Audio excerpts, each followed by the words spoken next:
Shri M. P. Govindan Master ചുമതലപ്പെടുത്തിയ പ്രകാരം ശ്രീമതി ദലീമ.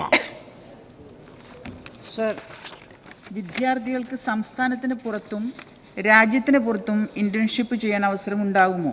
അതിൻ്റെ ക്രെഡിറ്റ് എങ്ങനെയാണ് കേരളത്തിലേക്ക് കൈമാറ്റം ചെയ്യുക? വിശദമാക്കണം. ഇന്റേൺഷിപ്പുകൾ ചെയ്യുന്നതിന് ഹയർ എഡ്യൂക്കേഷൻ കൗൺസിലിൻ്റെ ആഭിമുഖ്യത്തിൽ കെൽട്രോണുമായി സഹകരിച്ചുകൊണ്ട് ഒരു ഇന്റേൺഷിപ്പ് പോർട്ടൽ തയ്യാറാക്കി കഴിഞ്ഞിട്ടുണ്ട്.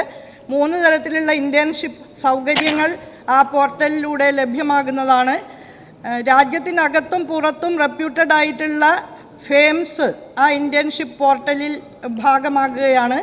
പെയ്ഡ് ഇന്റേൺഷിപ്പ്, സ്റ്റേറ്റ്മെൻറ്റോട് കൂടിയിട്ടുള്ള ഇന്റേൺഷിപ്പ്, ഇങ്ങോട്ട് പണം കൊടുത്തുകൊണ്ടുള്ള ഇന്റേൺഷിപ്പ്, അതുപോലെ സൗജന്യമായ ഇന്റേൺഷിപ്പ്, 3 തരത്തിലുള്ള ഇന്റേൺഷിപ്പുകൾ അതിലൂടെ ലഭ്യമാകുന്നതാണ്.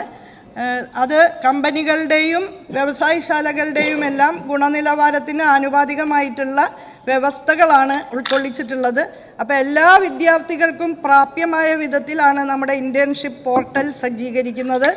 ഇന്റേൺഷിപ്പിന് അടക്കം ക്രെഡിറ്റ് നൽകുന്ന സമീപനമാണ് പുതിയ കരിക്കുലത്തിൻ്റെ ഭാഗമായിട്ടുള്ളത്.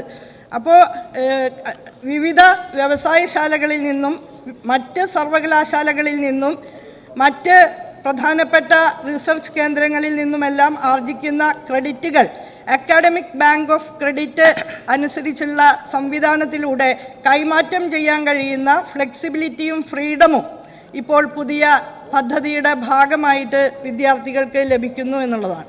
അപ്പോൾ എവിടെ നിന്ന് വേണമെങ്കിലും ഇന്റേൺഷിപ്പുമായി ബന്ധപ്പെട്ടും ഇൻഡസ്ട്രി അക്കാഡമിയ ഇൻ്റർഫേസിലൂടെ അനുഭവങ്ങൾ ആർജിച്ചുകൊണ്ട് ക്രെഡിറ്റ് ആർജിക്കാനും ഒക്കെ തന്നെ വിദ്യാർത്ഥികൾക്ക് സൗകര്യമുണ്ട്.